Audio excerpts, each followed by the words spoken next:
वासु अपना अब हम आज ही करते हैं, पर टाइम है हमारे पास। तो कौन सा टॉपिक बहुत ही ज़्यादा इंपॉर्टेंट है अब जो चल रहे हैं हमारे, उनका नाम है टर्नओवर रेशो या एक्टिविटी रेशो।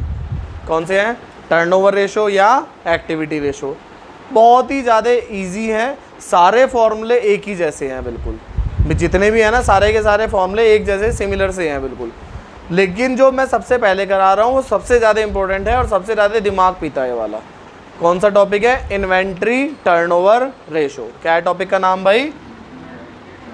इधर लिखता हूँ, इन्वेंट्री टर्नओवर रेशो। इसका फॉर्मूला क्या होता है? नीचे की साइड हमेशा जो चीज़ का भी तुम टर्नओवर निकाल रहे हो वो आ जाता है। जिस चीज़ का भी तुम टर्नओवर निकाल रहे हो ना, यहाँ किसका टर्नओवर निकाल रहे हो तुम? इन्वेंट्री। तो नीचे एवरेज इन्वेंट्री आ जाएगी। एवरेज दिख रहा है बोर्ड पे? यहाँ लिखता हूँ मैं। नीचे क्या आ जाएगा भाई हमारा? Average inventory. और ऊपर क्या आएगा? ये बात ध्यान से समझना मेरी। ऊपर आएगा कॉस्ट ऑफ गुड्स सोल्ड। ये कहीं पढ़ा सा लग रहा? हाँ 11th पढ़ा था, 11th में तुमने वही बस जो है सेम डिट्टो सेम वही है कॉस्ट ऑफ गुड्स सोल्ड जो 11th में सीखा था। जिसने वहाँ सीख लिया अब ये क्वेश्चन खत्म बस उसके लिए, वरना कॉस्ट ऑफ गुड्स सोल्ड ही निकालना सिखाना है मेरे को। इसका दूसरा नाम होता है cost of revenue from operation. इसका दूसरा नाम है ये कॉस्ट ऑफ गुड्स सोल्ड का दूसरा नाम क्या है? Cost of revenue from. Average inventory कैसे निकलेगी? अले opening inventory plus closing inventory divide by 2। जब हम छोटे बच्चे थे, बड़ी शरारत करते थे, तभी सीख ली थी एवरेज निकालना। तो अब बात आती है कॉस्ट ऑफ गुड्स सोल्ड की। किसकी बात आती है? ट्रेडिंग अकाउंट बनाना आता है सबको? आज से करीबन 1000 साल पहले मैंने तुम्हें ट्रेडिंग अकाउंट बनाना सिखाया था। अब मेरी बात समझो, जिसको इसमें कन्फ्यूज़न हो 11th क्लास की फाइनेंशियल स्टेटमेंट वाला वीडियो खोलना और वहाँ से देख लेना, वहाँ 10 बार करा रखा है मैंने। पता है मुझे कितना याद है, तुम्हें बुलवाओ मत मेरे से, कितना याद है मुझे पता है। ठीक है जी। सबसे पहले इधर की साइड याद रखना है फॉर्मेट अच्छे से। सबसे पहले इधर की साइड आता है टू ओपनिंग स्टॉक या इन्वेंट्री, एक ही बात है, इन्वेंट्री कह लो। फिर आता है to purchase minus purchase return. इधर की तरफ और क्या आता है? To, very good, direct expenses.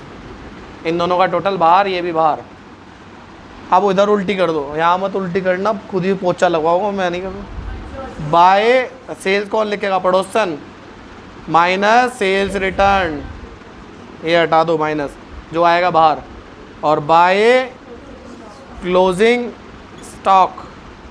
और जो बैलेंसिंग फिगर बचती है, इधर बची तो क्या हो जाएगा? To gross profit. और अगर उधर बची तो ग्रॉस।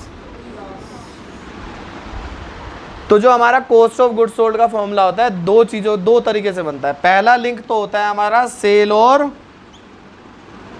जीपी में। पहला लिंक किस किस में है भाई? और दूसरा लिंक इन तीन में और इसमें। तो फॉर्मूला क्या बना? जल्दी से मेरे को बताना। सेल्स बड़ी होती है कि प्रॉफिट बड़ा? प्रिया बताएगी। प्रिया सबसे ज़्यादा कूद रही थी अभी कि मैंने पढ़ा हुआ है, प्रिया बताएगी। तुमने बोला मुझे आता है। सेल्स बड़ा होता है कि प्रॉफिट बड़ा होता है?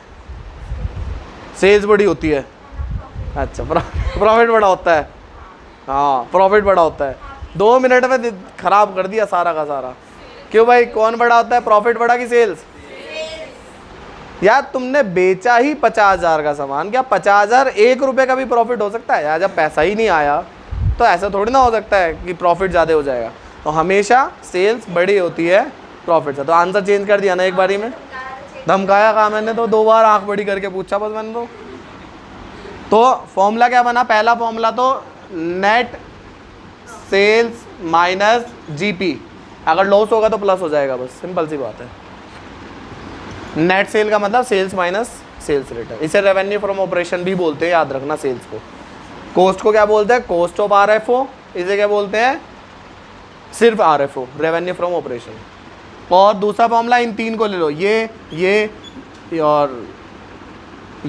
और एक गरीब, फॉर्मूला लो इससे, opening stock plus net purchase plus direct expenses minus closing stock.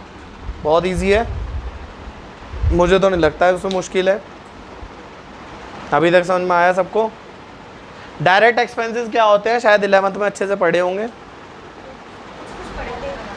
एक बार हल्का सा रिवाइज करा रहा हूँ मैं, बहुत डीपली नहीं जानेगा मैं इसमें, 11th की नहीं चल रही है क्लास ये।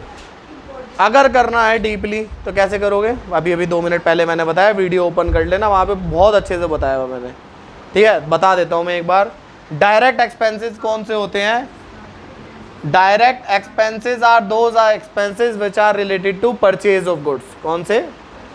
मैं कुछ एग्जांपल बोलता हूँ, wages, carriage, cartage, gas, fuel power, ये एक ही है, गैस फ्यूल पावर ले लो। और कौन कौन से बताए थे मैंने? Gas fuel power, freight and octroi, octroi. अब 3 अलग अलग सी चीजें आ जाती हैं, फ्रेट तो हो गया, dock charges, custom duty and royalty. ठीक है ना, ये याद रखने पड़ेंगे भाई। देखो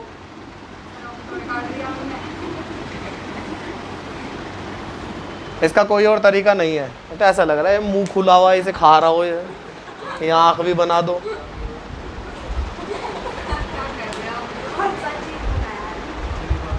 मैच हो रहा। आगे देखो,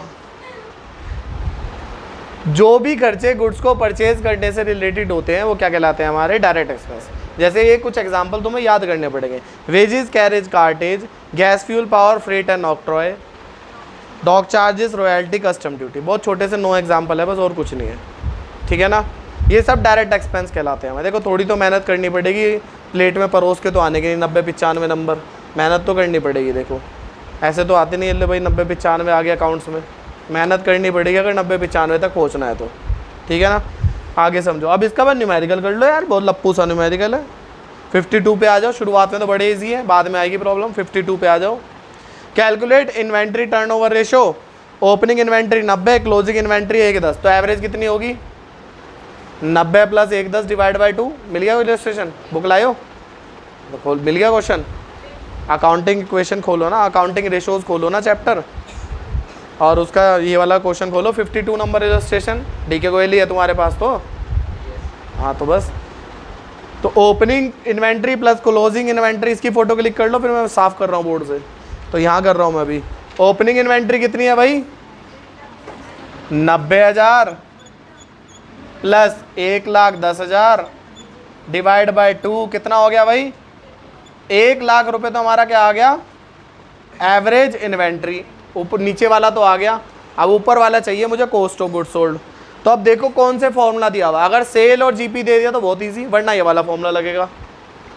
इसने ओपनिंग दे दी, क्लोजिंग दे दी, परचेज दे दी, वेजेस दे दी, कैरेज इनवर्ट दे दी, अरे ये तो कौन सा दे दिया, और सेल भी दे दी, लेकिन सेल के साथ जीपी नहीं दिया इसने। तो कौन सा फॉर्मूला लगाना पड़ेगा हमें?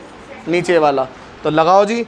ओपनिंग इन्वेंट्री फॉर्मूला क्या है? ओपनिंग स्टॉक कितना दिया हुआ है? कॉस्ट ऑफ गुड्स सोल्ड का फॉर्मूला लगा रहा हूँ मैं।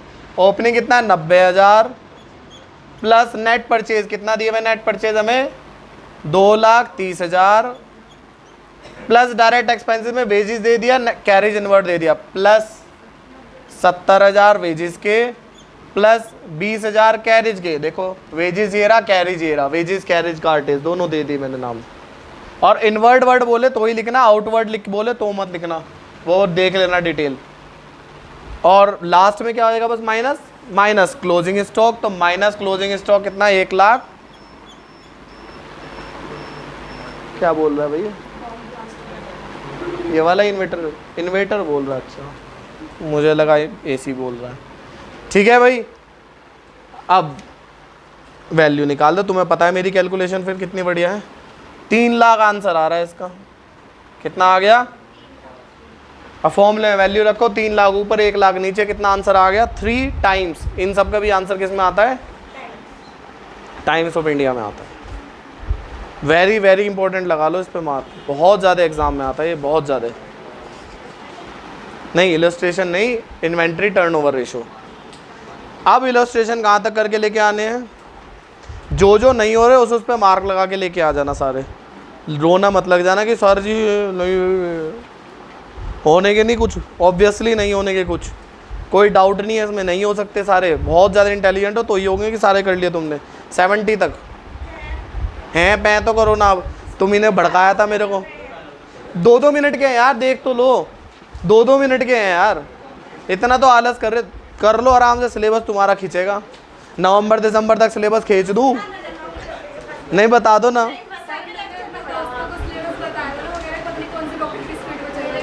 एक बात बताओ, बिजनेस स्टडीज़ की हमारे पूरा सिलेबस हो गया क्या? हमने तेज चला एक भी बार? 3 महीने में हमारी पूरी बुक होगी बिजनेस की, क्या हमने एक भी टॉपिक भगाया? और आधे से ज़्यादा तुम्हें याद भी होगी बिजनेस, आधे से ज़्यादा बिजनेस याद भी होगी तुम्हें।